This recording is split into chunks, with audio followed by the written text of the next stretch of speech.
السلام علیکم، کیسے ہیں آپ سب؟ امید کرتی ہوں خیریت سے ہوں گے۔ ہم ناول پڑھ رہے تھے ٹاکسک لور، اس کے رائٹر ہیں امیر حمزہ۔ آئیے پڑھتے ہیں اپنے ناول کی طرف۔ عربی کو میڈم کو گاڑی میں بٹھاؤ، وہ کہہ کر تنظیم کی طرف بڑھ گیا تھا اور عائشہ اسے دیکھتی رہ گئی۔ وہ غائب دماغی سے گارڈ کے ساتھ چلنے لگی تھی۔ ایک مشکل وہ تھی جب تنظیم نے اس کے ماتھے پر پسٹل رکھا ہوا تھا اور ایک تلوار اب شہید نے اس کی گردن پر رکھی ہوئی تھی۔ وہ اس شخص کا غصے بھرا چہرہ اور نظریں بھولی نہیں تھی جو اسے عائشہ کے ہاتھ میں بندوق دے کر کیا تھا۔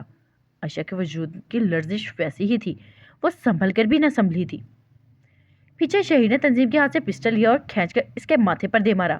تنظیم کی چیخ اور نایاب کے رونے کے ساتھ ایک ساتھ آواز آئی تھی جس نے عائشہ کے قدموں کو ایک پل کے لیے زنجیر کیا تھا، اور وہ آواز تھی شہیر ملک کی جو اشتعال سے کہہ رہا تھا، تمہاری ہمت کیسے ہوئی میری عائش کو ہاتھ لگانے کی؟ تم نے سوچ بھی کیسے لیا اسے پریشان کرنے اور مار دینے کا؟ میں شہیر ملک، جب تک اس کے ساتھ ہوں اسے کوئی ہاتھ بھی لگا کے دکھائے تو میں اس کی جان لے لوں گا۔ وہ میری عائش ہے، شہیر ملک کا جنون عائش۔ وہ شیر کی طرح بپھر کر بول رہا تھا۔ اس نے اپنی بات مکمل کر کے ایک اور ضرب تنظیم کے ماتھے پر پوری قوت سے لگائی تھی۔ تبھی ایک ضرب عائشہ کے دل پر بھی لگی تھی، محبت کی ضرب، اور یہ ضرب وہ تھی جو ان دونوں کو تقسیم نہیں ہونا مشکل کر دے گی۔ عائشہ کے مشکل دن اب شروع ہو گئے۔ اسے اب شہیر ملک کی دیوانگی کا علم ہوگا۔ اب جانے گی کہ شہیر ملک کیا کیا کر سکتا ہے۔ وہ ایک محبت کو پانے کے لیے کتنی چیزوں کو برباد کرے گا، عائشہ اب جانے گی۔ اب یہاں سے کہانی کا رخ بدلے گا۔ وہ گارڈ کی ہمراہی میں چلتی باہر آئی۔ داخلی دروازے کے بالکل سامنے ہی گاڑی کھڑی تھی جس کی سفید روشنی اندر جا رہی تھی۔ گارڈ نے بڑے احترام سے گاڑی کا دروازہ کھولا۔ عائشہ ہچکچاتی ہوئی پچھلی سیٹ پر بیٹھ گئی۔ گود میں دونوں ہاتھ رکھ کر اس نے بے چین نظروں سے شیشوں کے باہر داخلی دروازے کو دیکھا۔ گاڑی کے دروازے اور شیشے بند ہونے کی وجہ سے اب باہر کوئی آواز اندر نہیں آ رہی تھی۔ جتنے غصے بھرے لہجے میں اسے شہیر کو بولتے سنا تھا، اسے نہ جانے کیوں لگ رہا تھا کہ آج شہیر تنظیم کو مار دے گا۔ کچھ دیر اس طرح بھی چشم باہر ٹکانے کے بعد اس نے شیشے پر انگلیاں بجائی۔ گارڈ نے چونک کر اس کی طرف دیکھا۔ عائشہ نے شیشہ نیچے کیا۔ وہ ابھی تک آئی کیوں نہیں؟ اس کا لہجے میں وحشت تھی۔ گارڈ نے شانے چکائے جیسے اسے کچھ معلوم ہی نہ ہو۔ ہاں، یہ بات الگ تھی کہ وہ عائشہ کو اندر کا منظر بتانا نہیں چاہتا تھا۔ عائشہ نے گارڈ سے نظر ہٹا کر دوبارہ کھلے دروازے کو دیکھا۔ پھر وہ گاڑی سے نکلنے ہی لگی تھی کہ گارڈ بوکھلا گیا۔ میڈم، کہاں جا رہی ہیں؟ عائشہ کو دروازہ کھول کر باہر اترتے دیکھ کر وہ پریشانی سے بولا، میں اندر جا رہی ہوں۔ گارڈ کو سمجھ رہا ہے کہ وہ اسے کیسے روکے۔ وہ ابھی باہر نکل کر آتی کہ عائشہ کو کچھ کہتا کہ آواز پہ دونوں ہی کانپ گئے۔ کہاں جا رہی ہو؟ وہ سپاٹ لہجے سے بولا تھا۔ بنگلے کے دروازے کے آگے 2 سیڑھیوں کے بعد بنے چبوترے پہ وہ کہیں گراہ کی طرح کھڑا تھا۔ اس کی سفید شرٹ پہ خون کے قطرے تھے۔ عائشہ کی نظریں وہیں رک گئیں۔ ان میں وحشت در آئی۔ شہیر نے بے تاثر چہرے سے اسے کچھ دیر دیکھا، پھر اس کی طرف بڑھا۔ کیا دیکھ رہی ہو؟ بالکل مقابل آ کر پوچھا۔ عائشہ کی زبان ہلنا بھول گئی۔ وہ بس شرٹ پر لگے سرخ قطروں کو دیکھ رہی تھی۔ شہیر نے بھی اپنی شرٹ پر نظریں جھکا کر دیکھا، پھر عائشہ کا چہرہ۔ گاڑی میں جا کر بیٹھو، اس نے عائشہ کو حکم دیا۔ عائشہ اپنی جگہ سے نہ ہلی۔ تمہیں کہہ رہا ہوں، وہ برمی سے بولا۔ ابھی جو اندر محبت جتا رہا تھا وہ ساری محبت اب غصہ بن کر اندھیری رات سنگ شہیر کے لہجے پہ در آئی تھی۔ عائشہ نے دھیرے سے نظریں اٹھائی۔ آپ نے اسے مار دیا؟ وہ آنکھوں میں پانی اور بے یقینی لیے رندی آواز میں بولی۔ شہیر نے بھویں اسکوئر کر اسے دیکھا۔ اس کے لب بھیج گئے تھے۔ اس نے ناک سے مکھی کو اڑایا۔ شہیر ملک کو کوئی شوق نہیں ہے گندے خون سے ہاتھ رنگنے کا۔ عائشہ کو اس بات پر یقین نہ آیا۔ وہ اسے ویسے ہی وحشت بھری نگاہوں سے دیکھتی رہی۔ شہیر کو اب اسے یوں دیکھنے پر کوفت ہو رہی تھی۔ اس نے اس سے بازو سے پکڑا۔ چلو گاڑی میں بیٹھو بے وقوف لڑکی۔ وہ اسے زبردستی کھینچ کر گاڑی تک لایا تھا۔ عائشہ نے اسے ملال بھری نظروں سے دیکھا۔ شہیر نے آنکھوں سے اشارہ کیا کہ گاڑی میں بیٹھو تو وہ خاموشی سے آنسو پوچھتی گاڑی میں بیٹھ گئی۔ شہیر بھی دوسری جانب سے آ کر فرنٹ سیٹ پر بیٹھ گیا تھا۔ گارڈ نے آ کر ڈرائیونگ سیٹ سنبھالی، گاڑی چلا لی۔ دستگیر اور ریاض ابھی اندر ہی تھے۔ وہ ان کی لاشوں کو ٹکانے لگا رہے ہوں گے۔ عائشہ نے قرب سے آنکھیں میچ کر سیٹ کی پشت سے سر ٹکا لیا۔ اس کی آنکھوں سے آنسو ٹوٹ کر اس کے کان کی لو سے لپٹ کر سیٹ پر گرتے چلے گئے۔ یوں لگتا تھا جیسے مالا سے موتی ایک ایک کر کے گر رہا ہو۔ شہیر نے گردن ترچھی کر کے اسے دیکھا اور اسے روتا دیکھ کر اس کے ناک پھول گیا۔ تمہیں میری بات پر یقین کیوں نہیں آتا؟ وہ بولا تو اس کے لہجے میں ناراضگی تھی۔